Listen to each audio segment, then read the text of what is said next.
It's an interesting time for business. Tariff and trade policies are dynamic, supply chains are squeezed, and cash flow, it's tighter than ever. If your business can't adapt in real time, you are in a little bit of hurt. So how do you get full visibility and adapt in real time? Over 42,000 businesses trust NetSuite by Oracle, your AI-powered business management suite. It brings accounting, financial management, inventory, and HR all under one roof. NetSuite is the #1 cloud ERP for a reason. It's your single source of truth, giving you the data and control you need to move quickly. Real-time forecasting helps you move into the future with confidence, and with AI built in, you can automate the busy work and focus on strategy.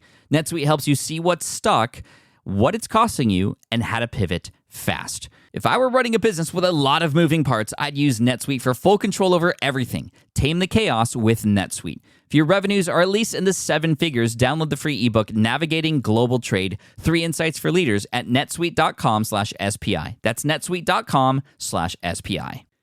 You spent months building towards launch day, but when the clock hits 0, your site crashes. Bots swarm, and loyal fans rage on Reddit. That's not good. Fanfare was built to stop that. Fanfare is the drop platform made for high-pressure moments, stampede-proof infrastructure, verified waitlists, and bot filters that actually work. Instead of refunds and rage, you get retention and revenue. And that sounds great to me. Your next launch shouldn't be a gamble. Get Fanfare's 5-step hype drop playbook and learn how to bulletproof your drop at fanfare.io/playbook. Again, that's fanfare.io/playbook. The 4 burners theory states that your life is composed of 4 burners: work, friends, family, and health. In order to excel at any one thing, you have to turn off at least 1 burner. And if you want to be really good at something, you have to turn off 2. So if you want to be really good at work, in this case it would be a business, then you got to turn off 1, maybe 2 burners. When my wife and I first started, we sacrificed our friends and probably our health burner. And then once the child arrived, we kind of switched off the burners and that sort of thing. Raising a family and running a business at the same time is very difficult. Sometimes we put all of our energy into entrepreneurship, so much so that it affects the family in a negative way, of course, and then the opposite can be true as well. How do we balance these two things? And whether you are a parent now or not, or just in general curious about optimization and how to balance a lifestyle with business, then this is definitely an episode for you. We have Steve Chou here today, somebody who I am a dear friend with, despite him being a graduate from Stanford.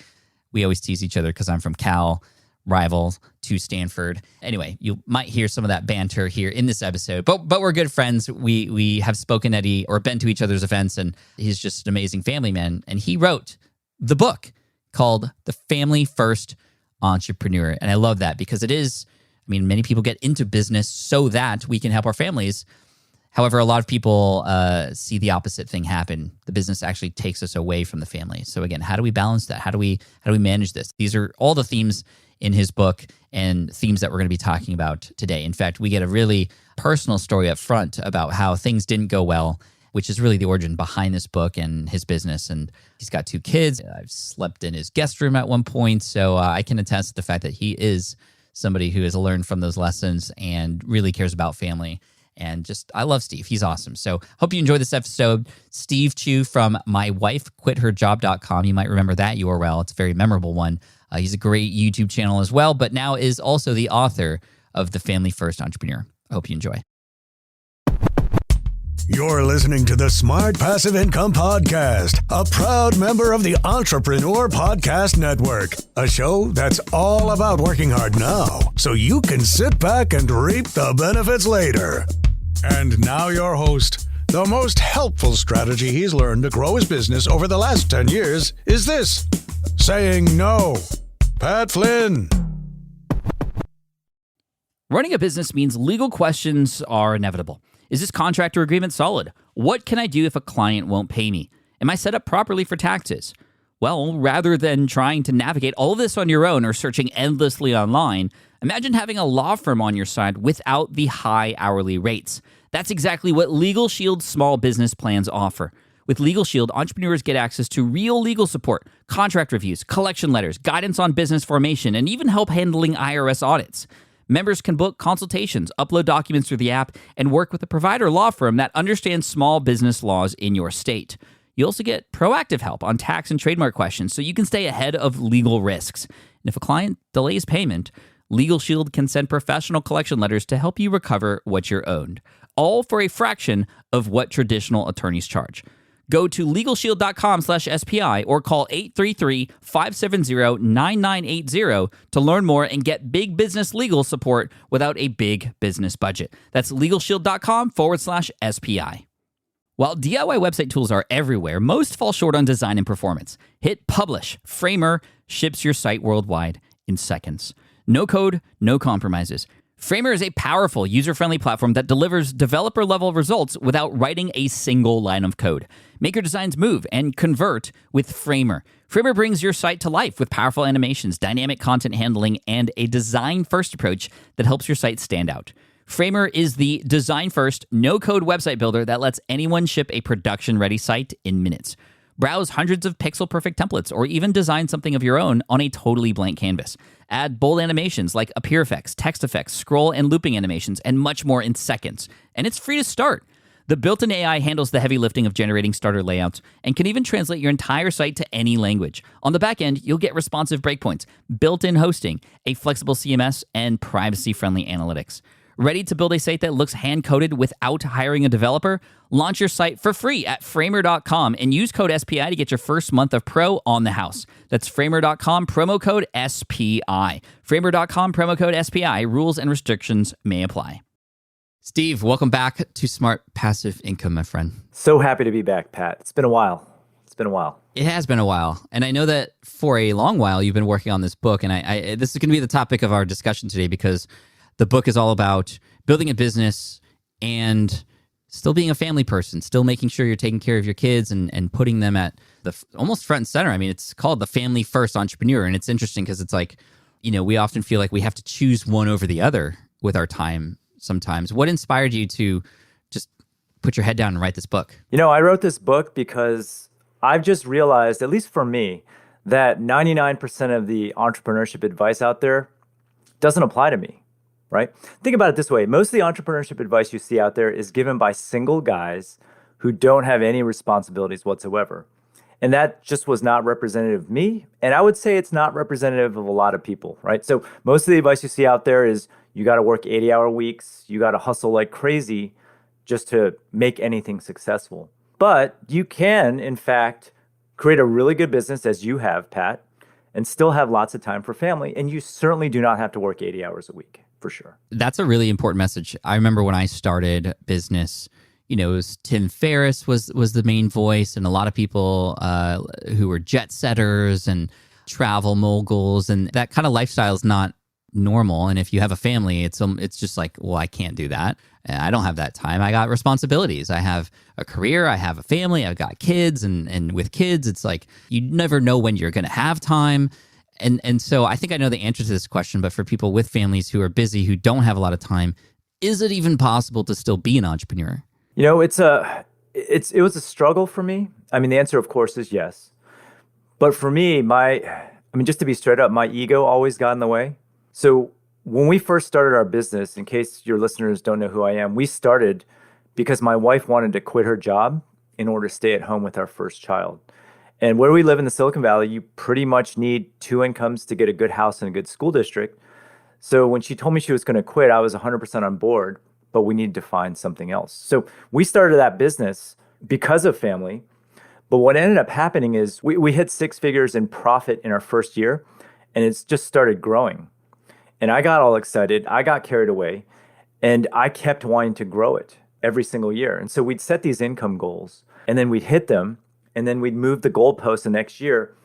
And we were selling handkerchiefs at the time. And it just got very overwhelming. And it got overwhelming because I wanted to hit seven figures no matter what. Meanwhile, I didn't even realize that I was alienating my wife and I wasn't seeing my family as much. And I kind of lost track of the whole reason why I started the business in the first place. Wow. The answer is yes, but you have to be very deliberate about how you start your business and how you run it. For many people listening, you might be like, first of all, hold up, Steve. 6 figures from selling handkerchiefs. I know that to be true, and you've told the story here before, so we're not going to dive into that here. We'll reference that episode number at the end for everybody. But even more important than that is, why seven figures? What was driving you to that mark? The main reason was because I was in mastermind groups with a lot of different business owners that were killing it. And when you hang out with people like that, you want to do the same. I just wanted it for my ego, really. Did those people have families too? Those people did not have families. But here's what I've discovered, and maybe you can share with me your experiences also. Some of these mastermind groups I was in where people were, like there's this one guy in my group who hit like $2 million in 6 months.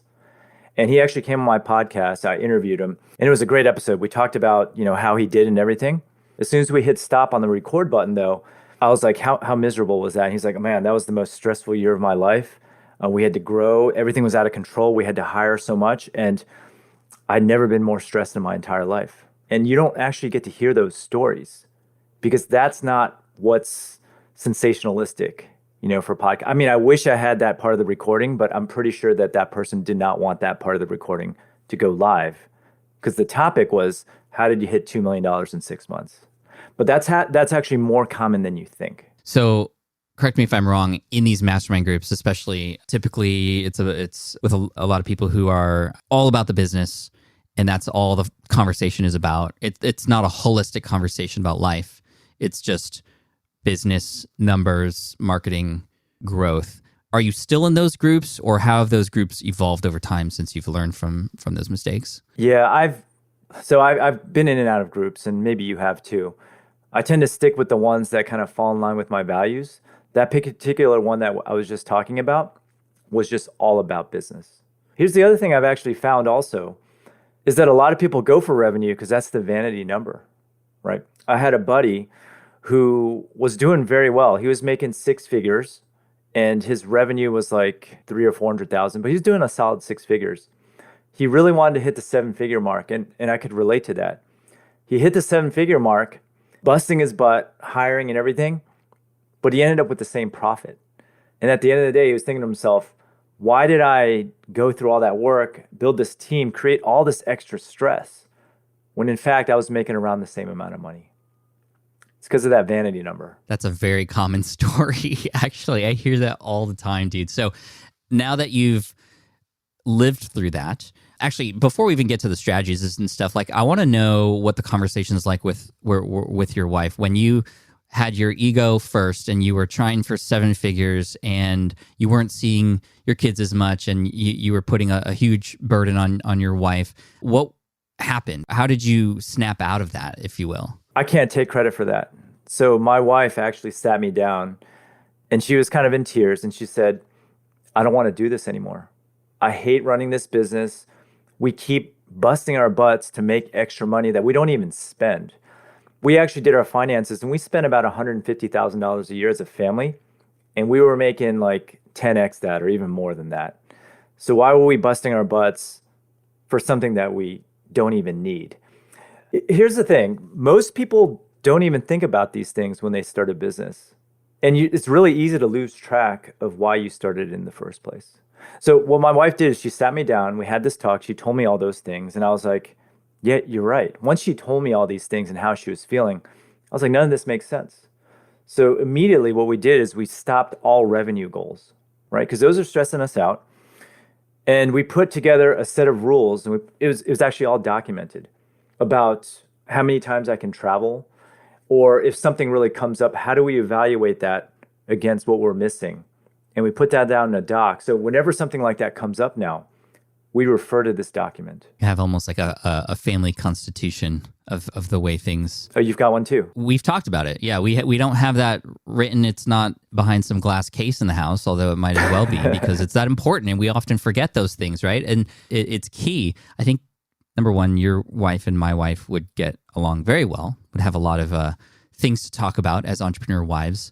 Number two, those conversations don't, it doesn't have to get to that point of breakage, right? And I know this is the purpose of the book, is to get ahead on this for people. So what's the advice for the brand new entrepreneur who has a family or is going to start a family soon? Maybe there's even a baby on the way, but they have these goals of grandeur with business. And what's the approach that we take? How do we settle now before things break and become unsettled later? Is your audience familiar with the 4 burners theory at all? Have you heard of the four burners theory? Probably not. Okay. We can go over it though. Let's just talk about it real quick because it's important. The four burners theory states that your life is composed of four burners: work, friends, family, and health. In order to excel at any one thing, you have to turn off at least one burner. And if you want to be really good at something, you have to turn off two. Basically, this theory states that there's always trade-offs for everything. So if you want to be really good at work, in this case it would be a business, then you got to turn off one, maybe two burners. All right. So if you know that already, then you already know that there's trade-offs in mind. So if you're just starting out, you don't have kids, just know that if you want to excel in business or achieve financial freedom in the beginning, you're going to have to make some sacrifices. When my wife and I first started, we sacrificed our friends and probably our health burner. We worked a lot, and you're going to have to work a lot in the beginning. And we gave that up. We got the business up and running, thankfully, before the child arrived. And then once the child arrived, we kind of switched off the burners and that sort of thing. I don't know where you want to go with this, Pat, but... No, I like where it's going, though. Can the burners in this theory or this exercise be dialed up and dialed down, or are they either always on or always off? No, they can always be dialed up and down. Okay. Right? So, for example, we started out with just... We dialed down the friends and the health burner. But then once things were in steady state, we turned back our other burners. And there's ways to cheat the burner theory by hiring and that sort of thing. Mm-hmm. But you can't really outsource the family burner. Or you could, I guess. You could hire a nanny. But then what was the reason why you started the business in the first place? I found, and we had a similar audience, right, Pat? Most people want to start a business not to make $1 billion. They just want to be able to hang out with who they want to hang out with and do what they want to do. But almost everyone I know gets kind of lost in the money after a while. Yeah, and a lot of it is because starting a business is not actually that difficult anymore. You can do it. You could start seeing revenue come in, but a few things happen when that happens. Number one, you get so obsessed with growing that number that then nothing else matters anymore, right? The money burner is just like burning everything, and you only got that one on, and everything else falters because of it. And we've seen it. We've had people in our lives who we know who's lost their relationships because of the things that they've done. They've lost their health as a result of these kinds of things. How does a person listening to this then approach it right from the start? What's the formula, or how does one focus their time and energy to maintain relationships, maintain health, but also build a business? And we've already determined that it is possible, but how? I mean, I have a set of rules that I follow, and maybe it's helpful to talk about them. Yeah. The first thing is just realizing that if family, for example, is going to be your primary thing, you're not going to create like the next Amazon.com or the next Facebook.com, right? In order to start a really good business and still prioritize some of the other things, there's trade-offs and there's rules that I follow, which I'm actually very curious about what your opinions are on this. So okay. One thing that I do is I only focus on strategies where I can produce one thing and have it generate traffic in the long term. So for example, I'm not really big on social media. And my friends that do Instagram well, for example, they post 7 times a day. I have a friend who does Facebook really well, makes a lot of money. She has to post 21 times a day. And when they stop, the traffic stops, right? Contrast that to SEO and YouTube, where if I create there's posts that I had that I created 10 years ago that still generate traffic today. There's YouTube videos that I created 3 years ago that still generate traffic today. So I like those traffic strategies where I just do it once and I get long-term traffic. So that's why you won't see me on social media as much. I love that. I am very much in that same camp. I am on social media, but more just to share with people what's going on in my life, not even as a traffic generation strategy. I rarely link to things hoping it'll get more traffic, other than if I'm in the middle of a promotion or something. But in general, I take the same approach. I love working hard now so I could reap the benefits later, as people hear every single podcast episode. And very similarly, like a lot of things that I did a long time ago are still working for me today in some way. And it's like a new way of investing, not money so that your money works for you, but time so that those things that you create work for you over time. The Green Exam Academy, my website to help architects pass an exam, which was created in 2008, still is generating an income today, now 15 years later, with zero work. And this is where, with zero work today, not to say it didn't require work in the beginning. So based on this, How can a person determine what is eventually going to become passive versus the trends and what's hot now? Because like right now, a lot of people are starting on TikTok, for example, because it has a large algorithm that, will get you in front of a large amount of people. But like you said, the moment you stop, it kind of stops. So do you have any strategies or filters that even in the future with technology that we don't even know exists yet, a person can use to figure out what might be best for them in this situation? I mean, you mentioned TikTok, and right now TikTok might get banned. There's a real possibility that it's going to get banned. So number one, don't depend on any platform for everything. I rely on email and SMS specifically. Those are my two most important properties. The way I do it, no matter which platform I'm on, whether it be TikTok, YouTube, blog, or whatever, I always try to get some on my email list. And then I also try to get them on my SMS list. Here's what I do. I actually try to get both at the same time. Usually I'll give out some sort of lead magnet. In my case, I teach e-commerce. So I'll give out a 6-day mini course on e-commerce for an email. And then as soon as they sign up for email, I immediately take them to a different screen and I say, hey, would you like a bonus lesson on how to sell on Amazon? Leave your number. And around 40% of the people that sign up for email actually give me their number. And what my strategy has always been is to cross-pollinate my audiences. I want the same person on email, SMS, Instagram, Twitter, as many people as possible, on many different platforms as possible, because you never know where they happen to be looking at any given time when you have to send something out. And if one happens to be banned, the others will help still keep you afloat. There's a lot of, I think even yesterday, there were like hearings about TikTok.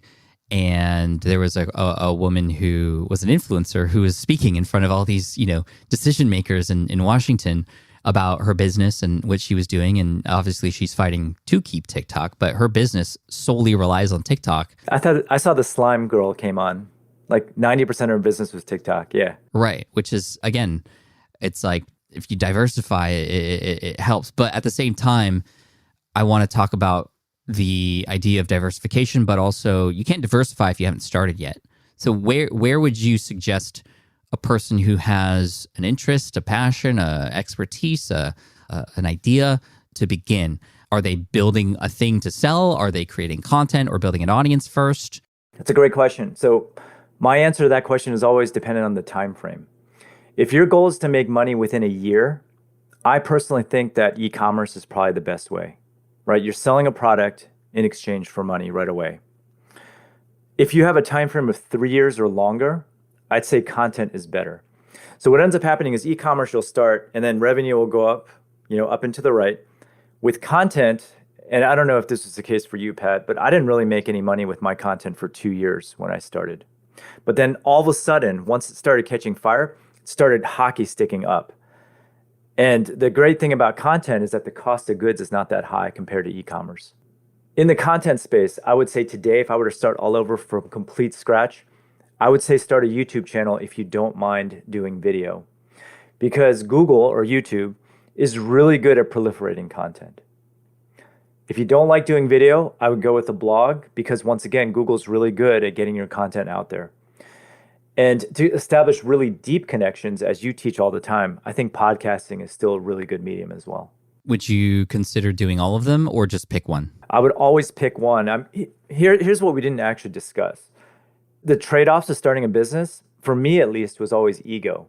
I see all these people doing really well, and I know I'm making this trade-off for family, and I'm seeing all these other people get ahead, and I want to do those things. I belong to this group from Stanford. It's called the Mayfield Fellows Group. And that group was all about starting, venture-backed startups. And every year there's this retreat. And I go there, and everyone's talking about their $1 million exits. Like Kevin Systrom is in that group of Instagram. Everyone's going around what they accomplished, and I'm sitting here going, yeah, I'm still selling handkerchiefs and whatnot. It hurts my ego, right? So the way I counteract that is I just work on one thing every single year. So this year, obviously, is the launch of my book. Last year, it was YouTube. The year before that, I think it was TikTok. The year before that, it was ads. And so I just focus on one thing. Like if you try to do everything, you're not going to be good at anything. But if you can focus on one thing for an extended period of time, have all the systems in place before you move on, that's the way I like to operate. Last year was YouTube. I know this because you and I have had some celebratory moments. Every time we both sort of hit a milestone, we like share that with each other. I know your channel's been growing. What are the biggest things you learned by focusing on YouTube? And if a person were listening and they were interested in going down that route, give them some tips if you can. Yeah. YouTube is fantastic because people can see you and listen to you at the same time. It's much more deep than I would say like a blog or even a podcast. I would say my tips for YouTube, and I know you just gave a webinar on it, right? So yeah. And you're kicking butt on it. My channel is different from Pat's. It's probably more like your SPI channel, I would say. I always try to deliver content that other people would pay for, and I try to keep it very concise. And I hook them in right in the beginning, so they want to learn what they want to learn, and then I just teach along the way. And what's nice about YouTube also is that you can add little elements of your personality, which you can't really do in a blog if you want to rank in search. Very true. And then I always end by saying, hey, now that I've taught you this skill, make sure you watch this video next. And then I expand upon that. And the idea is you want to keep people on YouTube for as long as possible watching all of your videos. Yes. And then, of course, there's titles and thumbnails. You want to make sure to be a little clickbaity and get people to actually click and watch that video.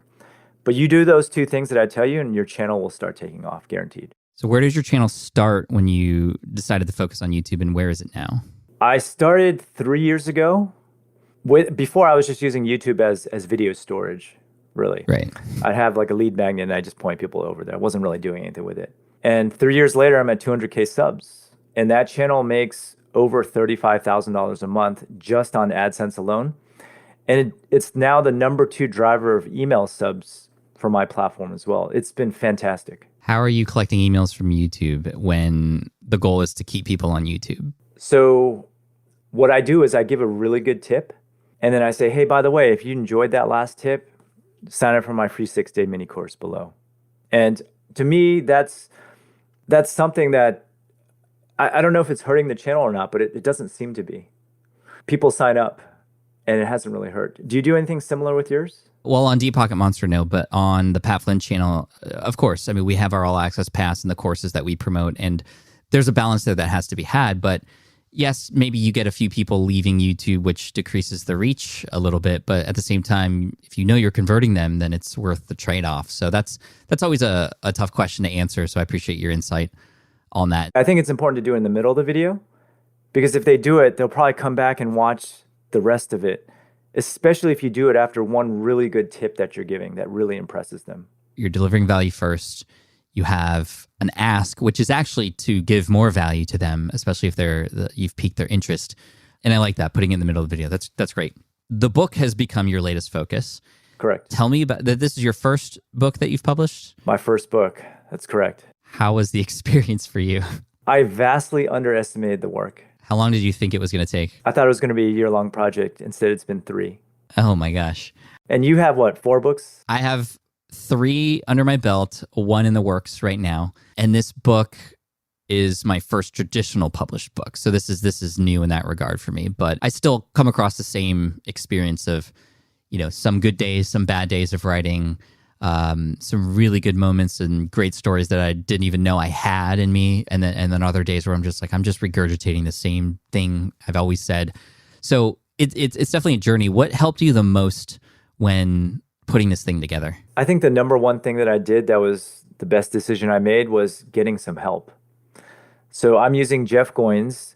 I have like 1,000 blog posts, and he really helped me kind of compile all those into something really cohesive and help fill in the blanks. And Jeff Goins is a best-selling author, and he's gone through this many times. And just having access to his network, his skills, I wouldn't have been able to publish this book without him, for sure. It's traditionally published? Traditionally published, yeah. And that process in itself was pretty extensive, yeah. It is. I mean, a proposal and just like you've got to like sell yourself and all those kinds of things. Who did you end up publishing with? HarperCollins. In fact, the editor is the same one that does Gary Vee's books, so I was really happy with that. Congratulations, dude. That is huge. Thanks. Yeah, appreciate it. And Jeff is great. He's helping me on my book as well. I don't know if you knew that. Yeah, I did. He told me. Yeah. Okay. So we'll see who he cared about more. No, I'm just kidding. I broke them in No, for Jeff, you. yeah, that's true. Thank you. No, Jeff is great. And, I can't agree more with just like when you have a goal like this, like get help from people who know what they're doing and what they're talking about, right? And that goes back to my question earlier. If you're just starting a business, like go find help from a person who you trust and who's doing the same things you are. No matter what it is you want to do, like find a person who's done it. Somebody has done it before you and has made all those mistakes before.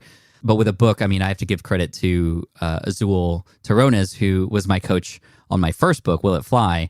And then working with Jeff on this one to be a little bit more hands-on with the process with me has been really amazing. So what is your goal with the book? Like how, and tell me, how are you marketing it? I'm always curious about that. Maybe I can borrow some strategies from you. The goal with the book, really, it was a bucket list item for me. I've always wanted to do one. And then I've always wanted to walk my kids through the bookstore and show them the book. But here's another reason why. I've been blogging now for, good Lord, like over 12 years. My mom has never read a single post. But now that I told her that I'm traditionally publishing this book, she's got all excited. I can't, and she's excited to read it and whatnot. It doesn't make any sense to me. Oh my gosh. I am, that's just very traditional way of thinking, right? Even though you've put out some of the most helpful blog posts that have literally served thousands of people and helped people make millions of dollars, it's not real. You're not a real author yet until you have a book. So that's cool. Doing it for family, walking your kids through the bookstore is an amazing experience. I hope you film that. I filmed that first experience for me when Will It Fly was in the stores, and I'll always remember it. And then let's talk about the person who has started a business. They picked up your book. They've gotten the motivation to do it. What in the book helps a person after the business does start to grow, after those new opportunities arise that have never arisen before? How are you helping a person filter through what might be the next steps so that they still remain a family-first entrepreneur? Yeah, so we already kind of talked about one, which was looking at long-term strategies versus short-term. I also talk a lot about profit and not revenue. Let me just give you an example here. Black Friday. Most people launch these killer sales, right? It's just a thing. People do it. But what most people don't think about is how much those sales are actually costing. Let's throw some numbers in the mix. I usually don't like to do public math, but let's just see if we can do this. Okay, let's do it. Let's say you sell You're a from product. Stanford, you're fine. What's that? Yeah. I said you're from Stanford, you're fine. If not, Well, you're from Cal, I'll you say should be okay. Cal's better. Let's say you sell something for $100, right? Okay. Physical product, and it costs you $50 to make. So for every item that you sell, you're making $50. Let's say in a typical day, you sell 100 of these things. So you make $5,000 a day.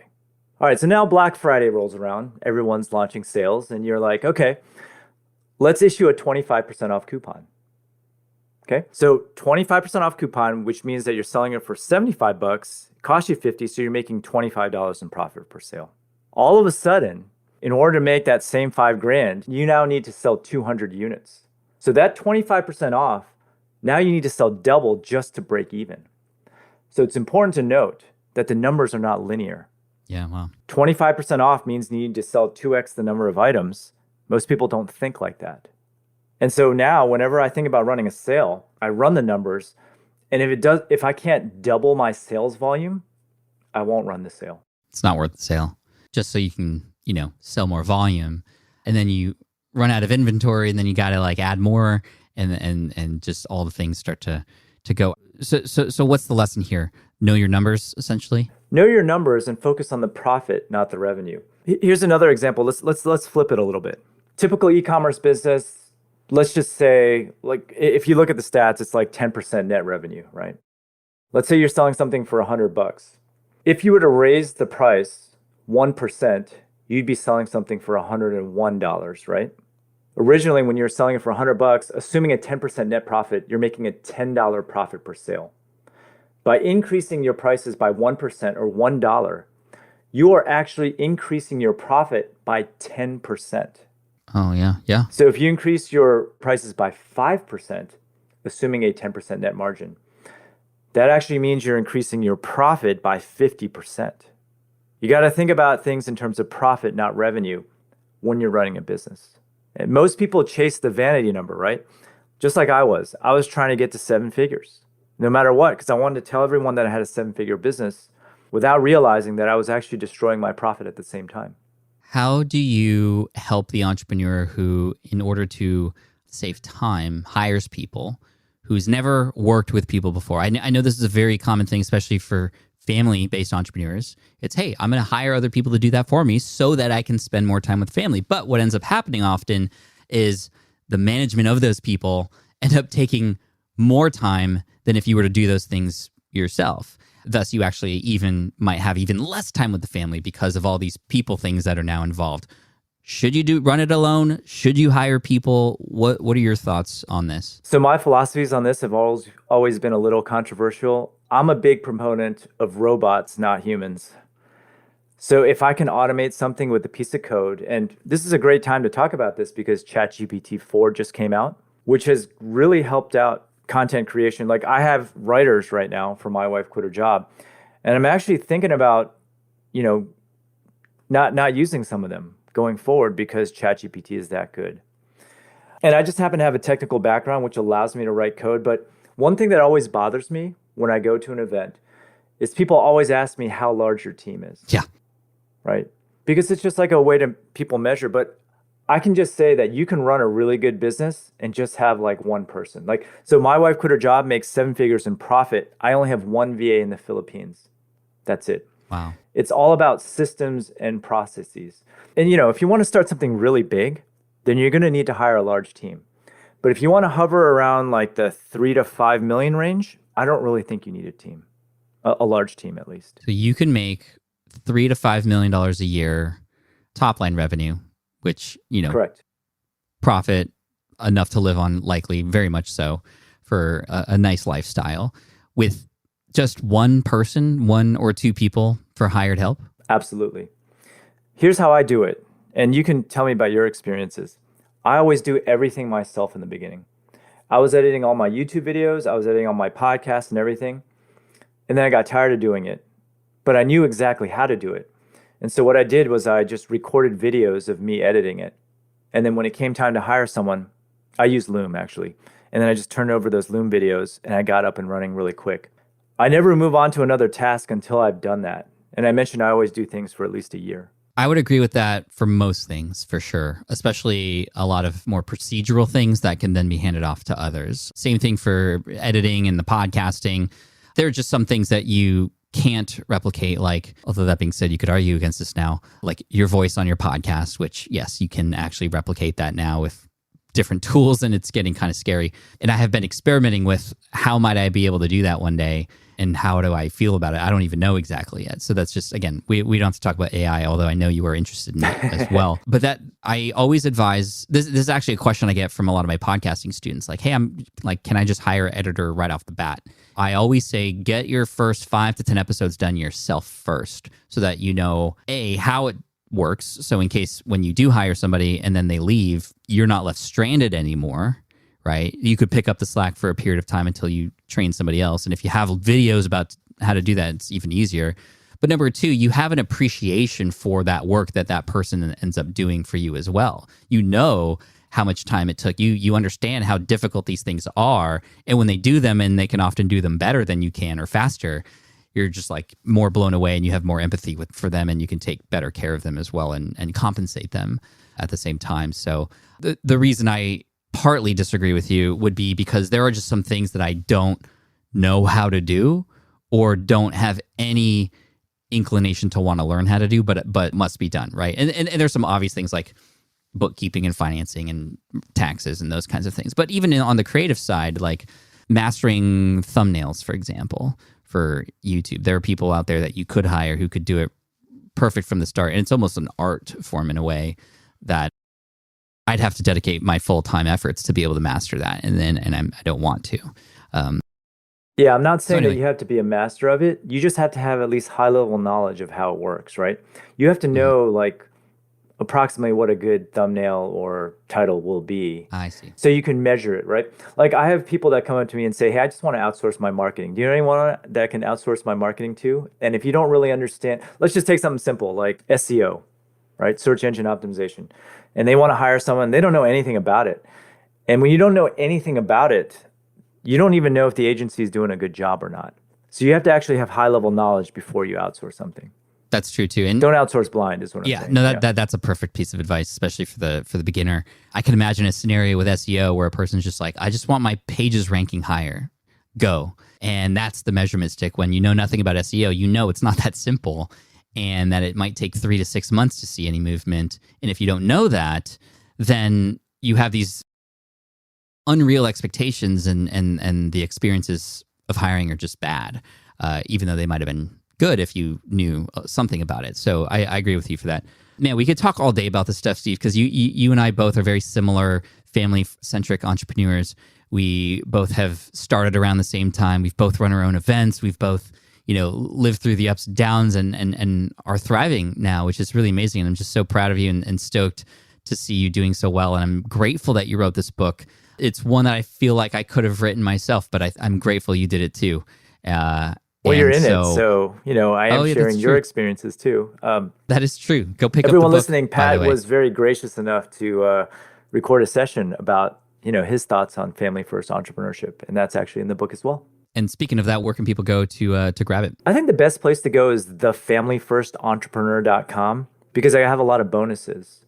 And you asked me like how I'm marketing the book a while back, and I always like to over deliver. So when you sign up, I'm actually giving away a 3-day workshop on how to get started in e-commerce with print on demand. And the reason why I chose print on demand is because it's a gateway drug to a larger e-commerce business. Probably not going to make life-changing money with print on demand, but it'll get your toes in the water, and you'll make some money without hardly any upfront cost. And if you like it, you can then go on and try other things. Thefamilyfirstentrepreneur.com, you said? Thefamilyfirstentrepreneur.com. Okay. I wish I chose a different domain in retrospect, because entrepreneur is kind of hard to spell. I always screw it up. That's right. We'll link to it in the show notes for you. Second bonus is I'm giving out a 2-day content workshop on how to make money with YouTube, blogging, and podcasting. And again, it just depends on what your time frame for revenue is. If you have a longer time frame and you're more content inclined, it's a perfect starter. And I'm also doing the 6-week, what I call the 6-week Family First Challenge, where in the Facebook group, I'm actually going to go in and help you figure out what your side hustle is going to be. I'll be in there giving presentations every single week for 6 weeks and basically helping you out interactively. Nice, man. I like it, dude. That's cool. You got options for everybody. So go ahead and go there now, thefamilyfirstentrepreneur.com. Use your spell checker if you need to. And dude, I appreciate you. This is so much fun. What's the YouTube channel, by the way? I know you're putting a lot of time and effort in there in case people want to get some dosage. The YouTube channel it's the My Wife Quit Her Job YouTube channel. It's very creative. I love it. It's the same name as all my other stuff. Yeah.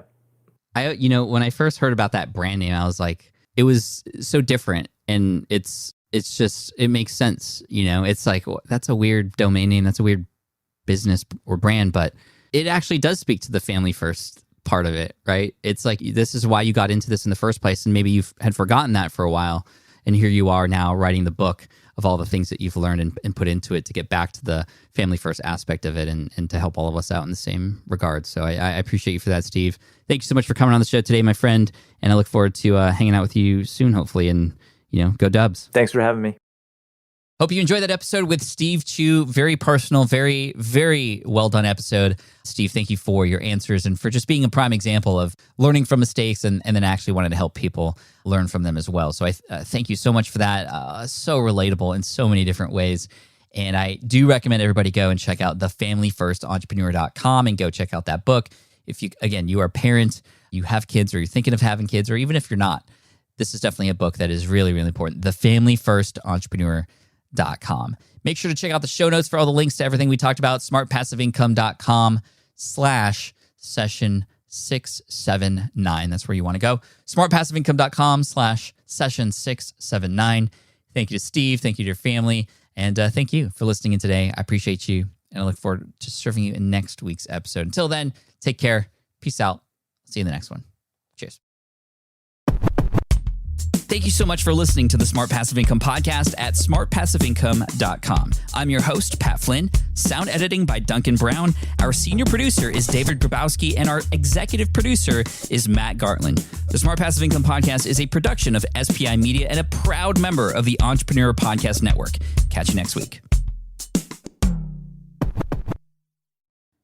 I get it. You want to grow your business, but selling at scale feels overwhelming. You're drowning in complicated funnels, creating different lead magnets, or constantly posting on social media. And that gets exhausting fast, especially when you're trying to sell to hundreds or thousands of people. But what if you could sell at scale with a simple, powerful quiz? A Score app quiz or assessment asks your audience key questions and gives them instant personalized results based on their answers.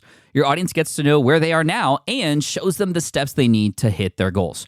You can set up a quiz in minutes using Score app's templates and have a powerful lead magnet that'll do the selling for you.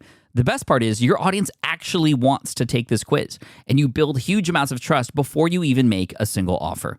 No hard sales, no chasing leads, just value at scale.